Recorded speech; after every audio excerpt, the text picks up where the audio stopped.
இந்த பராசக்தி படம் நடிச்சிருக்காரு. இது வரைக்கும் இந்த படத்தினுடைய ட்ரெய்லர் மற்ற விஷயங்களை பார்த்த வகையில் நான் இப்போவும் சொல்கிறேன், மனப்பூர்வமாக சொல்கிறேன், ஜனநாயகனை விட பராசக்தி மிகச்சிறந்த படமாக இருக்கும். அதில் மாற்றமே இல்லை. என்ன இன்னொன்று ஒரு முக்கியமான வரலாற்று ஆவணமாக அந்த படம் இருக்கும். இந்த தலைமுறைக்கு ஒரு மிகப்பெரிய செய்தி எடுத்துகிட்டு வர போகிற படமாக இருக்கும். ஸோ இதுதான் இந்த படம் குறித்து எனக்கு இருக்கிற ஒரு எண்ணம். இப்போ நான் அந்த படத்தை பார்த்து நான் நினச்ச மாதிரி இந்த படம் இருந்துச்சுன்னா என்னையை விட இந்த படத்தை கொண்டாடுகிற ஆள் எவனுமே இருக்க மாட்டான். ஏன்னா நான் அன்னைக்கு இது சிவகார்த்திகேயன் படம், இந்த படத்தை ஃப்ளாப் ஆகணும் அப்படின்ட்டு எந்த கோயில்லையும் போய் நான் வழிபாடெல்லாம் பண்ணிக்கிட்டு இருக்க மாட்டேன்.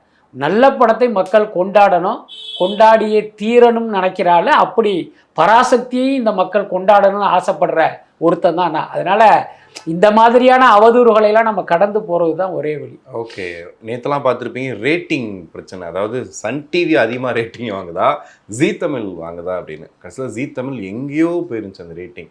ஆனால் 10 நிமிஷத்துக்கு ஒரு ஆடு போடுறது, நிறைய இடங்களில் கேபிள் வரல அப்படின்னு சொன்னாங்க. இதை எப்படி பார்க்குறீங்க? அதாவது விஜயினுடைய அந்த ஜனநாயகன் ஆடியோ லான்ச்சு சாதாரண ஒரு சேனலில், அதாவது ஜீ டிவியாவது மக்களுக்கு அறிமுகமான சேனலு, பரிச்சயமான சேனலு, பல்வேறு தொடர்கள் நிகழ்ச்சிகள் மூலமாக மக்களிடம் பிரபலமான ஒரு சேனலு.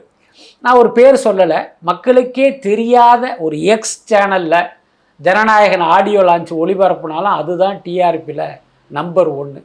ஆனால் இப்போ சன் தொலைக்காட்சி என்ன நினச்சிட்டாங்க அப்படின்னா, வழக்கமாக நம்ம தானே டிஆர்பியில் நம்பர் 1, அப்போ பராசக்தியை போட்டால் ஒட்டுமொத்த உலகமும் நம்ம சேனலை தான் பார்ப்பாங்கன்னா அவங்க தப்பு கணக்கு போட்டாங்க. அது நடக்கலை. நான் கேள்விப்பட்ட வகையில் இப்போ நீங்கள் சொன்ன மாதிரி ஜீ டிவி தான் அந்த ப்ரோக்ராம் தான் டிஆர்பியில் எங்கேயோ எகிரிடுச்சு.